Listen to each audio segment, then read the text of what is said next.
Voice of Indonesia.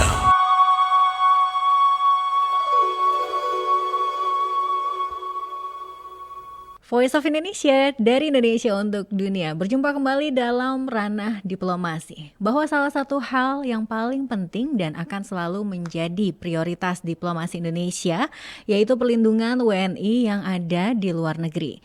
Kali ini ranah diplomasi mengangkat tema upaya diplomasi perlindungan di Suriah. Kita akan mengetahui nih seperti apa kendala dan juga tantangannya telah bersama dengan kami Bapak Duta Besar RI untuk Republik Arab dan Suriah, Bapak Wajid Fauzi. Apa kabar Pak Wajid? Alhamdulillah kami sehat. Selamat siang waktu Jakarta.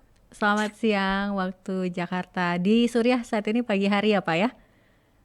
Kami jam 10 pagi di sini. Oke, di sana begitu terasa suasana Ramadannya Pak? Ya, sama saja dengan Indonesia. Di Suriah juga mayoritas Muslim menjalankan ibadah puasa. Oke, baik. Nah, ini kita mau membahas mengenai video viral ya, PMI yang banyak di sosial media seperti Instagram dan juga YouTube. Nah, ini sebenarnya apa yang terjadi nih, Pak Wajid? Eh, Kalau kita bicara video, ya mungkin Ibu lebih mengetahui tentang videonya. Tetapi yang ingin saya sampaikan bahwa mengapa itu bisa terjadi, karena ada seorang warga negara Indonesia yang bekerja di Suriah ingin pulang. Eh, Tanggal 8 Februari yang bersangkutan menghubungi KBRI. KBRI merespon eh, sebaiknya ke KBRI. Nah, jadi yang bersangkutan saat itu masih di rumah majikan. Kemudian kita sarankan bagaimana kita sarankan untuk bisa kita urus bersama-sama dengan yang bersangkutan berada di KBRI. Tapi yang bersangkutan menolak karena ingin dijemput kemudian langsung pulang ke bandara. Itu sesuatu hal yang agak sulit dilakukan. Yang pertama atau setidaknya sebab dari dua hal. Yang pertama adalah menjemput di rumah majikan itu sulit dilakukan karena terikat dengan ketentuan Suriah, ketentuan pemerintah Suriah bahwa tidak mungkin KBRI menjemput ke rumah majikan, itu nggak mungkin. Itu pelanggaran. Yang kedua, pekerja Indonesia yang bekerja di Suriah itu dianggap sebagai pekerja legal, bukan ilegal.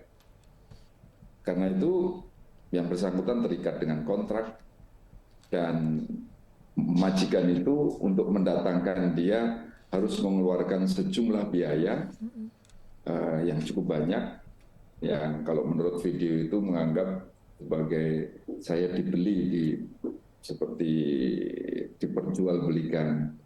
Tetapi faktanya adalah majikan itu untuk mendatangkan dia ke rumah itu, majikan harus membayar sejumlah biaya. Itu diatur oleh antara majikan dengan agen. Lalu tiba-tiba di luar kontraknya yang bersangkutan ingin pulang dengan alasannya.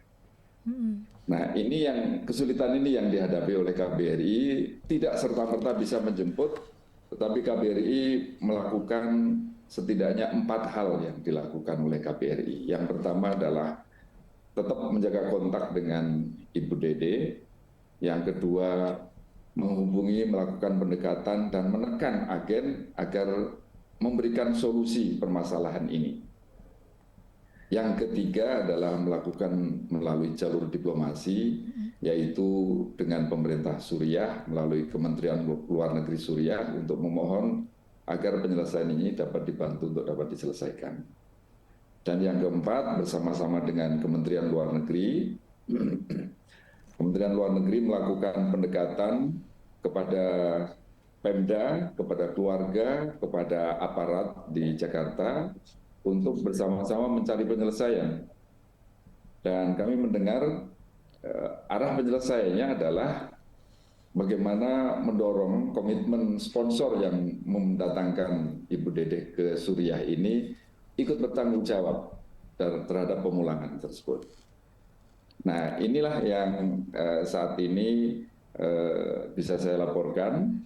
Dan saat ini Ibu Dede berada di KBRI, sudah berada di KBRI dalam keadaan sehat. Oke, Untuk baik. memastikan kesehatan beliau, KBRI sudah membawa ke dokter. Mhm. Di video kan katanya perutnya sakit. Iya, mungkin memang perutnya sakit, tetapi dokter menjelaskan bahwa sakitnya tidak terkait dengan bekas operasi sesar. Hmm, Dan saat ini dalam keadaan sehat walafiat. oke. Untuk sementara demikian, Mbak Sekar. Oke, ini yang menonton ini pastinya lega ya mendengarkan kalau Bu Dedeh nih sudah di KBRI kok dan sudah dalam kondisi baik-baik. Tapi sebetulnya Pak, untuk alur penanganan laporan terkait kasus PM ini seharusnya seperti apa? Apakah seharusnya tidak membuat video-video yang viral begitu karena kan sudah ada jalurnya pasti. Iya, hubungi saja hotline KBRI. Nanti saya sampaikan kepada Ibu Sekar, hotline KBRI. Oke. Kemudian insya Allah tanpa video viral tetap kita laksanakan. Kita berikan pelayanan yang terbaik. Karena itu memang sudah tugasnya KBRI. Dengan video viral juga kita laksanakan. Jadi KBRI tidak tidak ada perubahan pelayanan, baik ada video viral atau tanpa video viral. Tapi tentu saja alangkah baiknya ini kita bisa laksanakan secara tenang, baik, dengan hati-hati, tanpa video viral. Ini keinginan saya, karena apa sih yang membuat ini tidak mudah untuk dilaksanakan?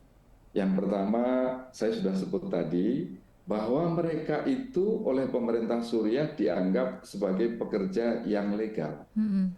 Kalau pekerja yang legal kan nggak mungkin tiba-tiba saya ambil, kemudian kita taruh di KBRI. Itu pelanggaran. KBRI melakukan pelanggaran dan tidak baik dan tidak sesuai atau tidak menghormati peraturan setempat. Yang berikutnya adalah mengapa para pekerja migran seperti Ibu Dede ini bisa sampai ke Suriah. Ini adalah faktor para rekruter. Saya tidak mungkin secara spesifik menyebut agen karena bisa jadi itu dilakukan oleh individu-individu yang kenal dekat dengan para pekerja migran itu sendiri. Jadi mohon para individu atau agen atau apapun, cara-cara seperti ini dapat dihentikan. Kalau tidak salah pada hari ini tanggal 6 hari ini, itu BP2MI menyelenggarakan satu diskusi publik dengan judul yang sangat jelas, yaitu Perang Semesta melawan tindak pidana perdagangan orang. Ini penting sekali untuk kita pahami bersama bahwa kalau pengiriman dengan cara seperti ini akan terus terjadi dan tidak dihentikan, maka kasus-kasus yang dialami seperti oleh Ibu Dede ini bisa jadi akan terjadi lagi. Na'udzubillah, semoga tidak terjadi lagi. Tetapi kalau keran dari tanah air itu tidak berhenti, maka akan terus terjadi seperti ini. Bagi kami yang ada di perwakilan, tentu sangat mengharapkan bahwa semua pihak kita harus memberikan perhatian ini dengan baik, dan arah perhatian kita harus pada suatu penghentian cara-cara rekrutmen pemberangkatan kerja migran dengan cara tersebut.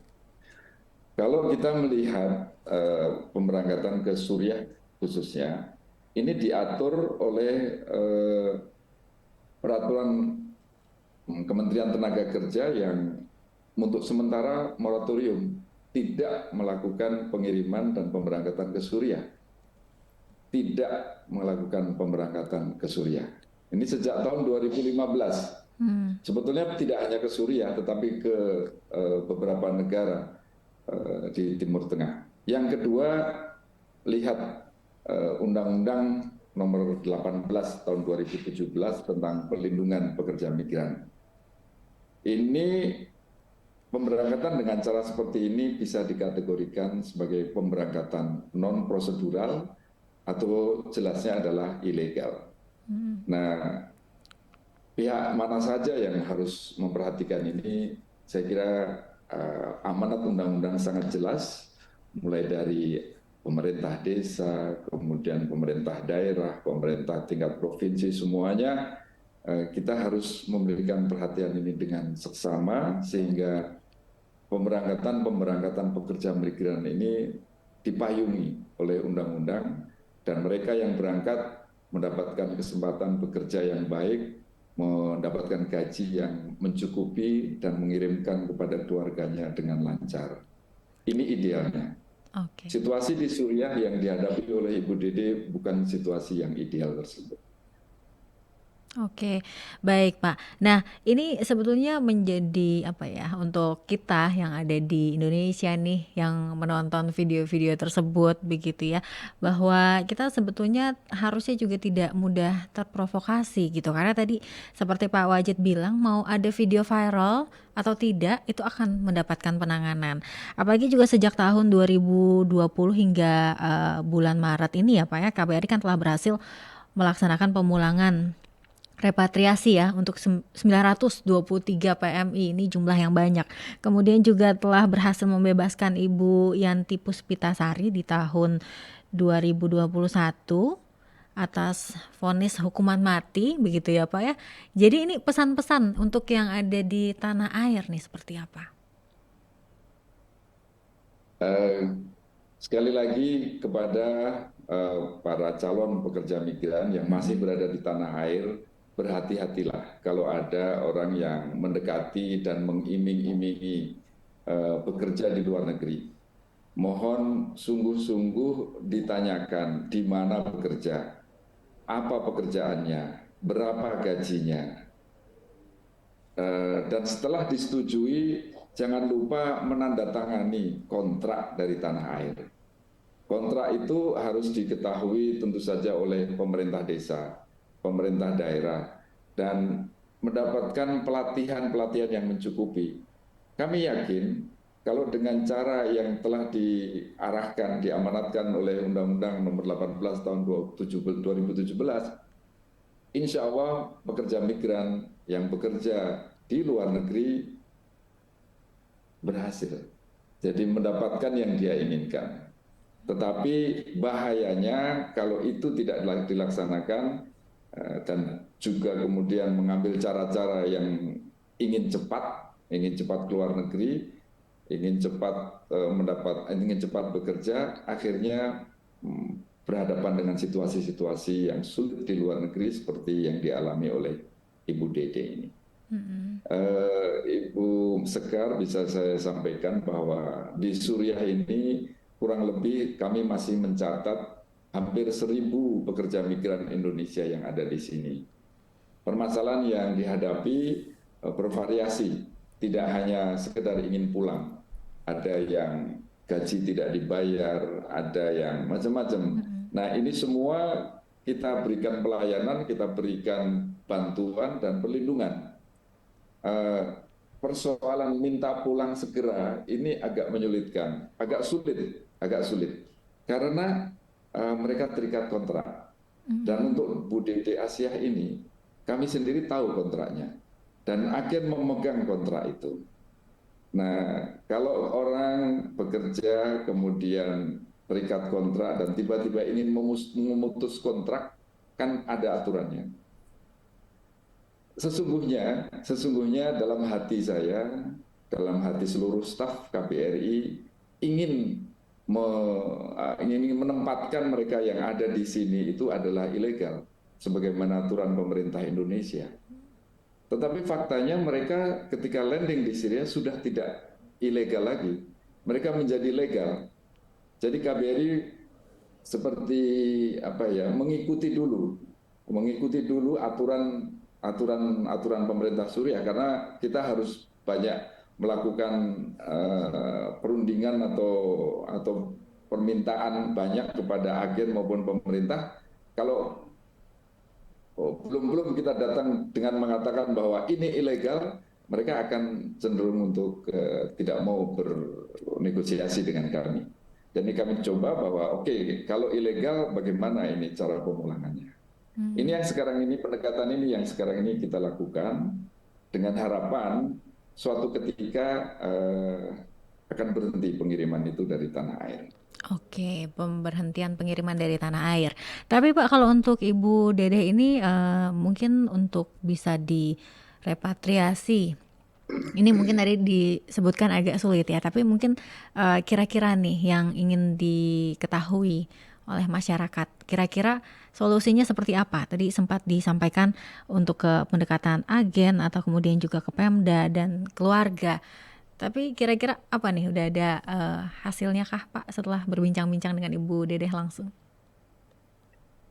Insya Allah segera terus kita kita lakukan pendekatan pada agen di Indonesia maupun agen di Suriah. Mereka sebetulnya kuncinya. Kalau agen di Indonesia memberikan kompensasi kepada agen di Suriah, ya sangat mudah untuk memulangkan Ibu Dede. Oke, baik. Walaupun ini nanti kedepannya justru akan menjadi apa ya untuk pekerja migran lagi yang ada di sana. Apakah ini akan menjadi semacam apa ya hal yang kurang baik begitu Pak? Ya, terima kasih kalau sudah memahami itu. Itu betul sekali Bu Sekar, Ya. bahwa menurut saya penyelesaian yang komprehensif adalah kita ikutilah undang-undang kita dari tanah air itu, agar pemberangkatan yang ke luar negeri itu betul-betul ikuti prosesnya, mulai dari keterlibatan pemerintahan yang pemerintah daerah, pemerintah desa, pemerintah kabupaten kota, dan pemerintahan provinsi, dan juga nanti mereka mendapatkan pelatihan terhadap apa yang akan dikerjakan di luar negeri. Kemudian dikeluarkan sertifikat dan dipayungi keberangkatannya, diketahui keberangkatannya. Untuk Mbak Sekar ketahui atau para publik di Indonesia, masyarakat di Indonesia perlu mengetahui bahwa saya bisa mengatakan saya berada di sini di Suriah sudah lebih dari 3 tahun, dan dalam 3 tahun ini tidak pernah ada seorang PMI melaporkan diri ke KBRI. Itu juga kesulitan tersendiri. Ketika menghadapi masalah baru kemudian menghubungi KBRI. Kalau mereka bersedia menghubungi KBRI pada saat datang dan menjelaskan apa pekerjaannya, kemudian menyampaikan nomor teleponnya, nomor telepon agennya, nomor telepon majikannya, ini memudahkan KBRI untuk memberikan layanan dan perlindungan. Oke, baik. Lapor diri kuncinya ya Pak ya. Ya. Baik Pak. Lapor diri. Bu, Ya. lapor diri ini tidak harus datang. Lapor diri ini cukup WhatsApp, cukup secara online. Kami menerima lapor diri itu. Dan platformnya sudah kita siapkan. Lapor diri itu mudah, tidak susah. Jadi lakukan. Siapapun yang ke Suriah, mohon lapor diri ke Kedutaan Besar Indonesia di Damaskus. Dan juga ke kedutaan-kedutaan Indonesia yang lain kalau sedang berada di luar negeri. Baik. Ya, dengan perbincangan kita bersama dengan Bapak Wajid Fauzi selaku Duta Besar RI untuk Suriah ini, kita bisa mendengarkan ya bahwa ternyata pemerintah Indonesia dalam hal ini KBRI Damaskus ternyata sudah melakukan segala upaya untuk melayani dan juga melindungi kepentingan warga negara di luar negeri. Dan kita tentunya berharap untuk masyarakat Indonesia yang ada di luar negeri dan juga WNI dan para pekerja migran Indonesia seperti disampaikan untuk bisa tertib ya, dan juga bisa melakukan lapor diri untuk kondisi mereka yang lebih baik tentunya ke depannya. Sekali lagi terima kasih untuk Bapak Wajid Fauzi selaku Duta Besar Republik Indonesia untuk Republik Arab Suriah. Terima kasih atas kesempatannya. Terima kasih, selamat siang dan selamat kembali beraktivitas Pak. Voice of Indonesia.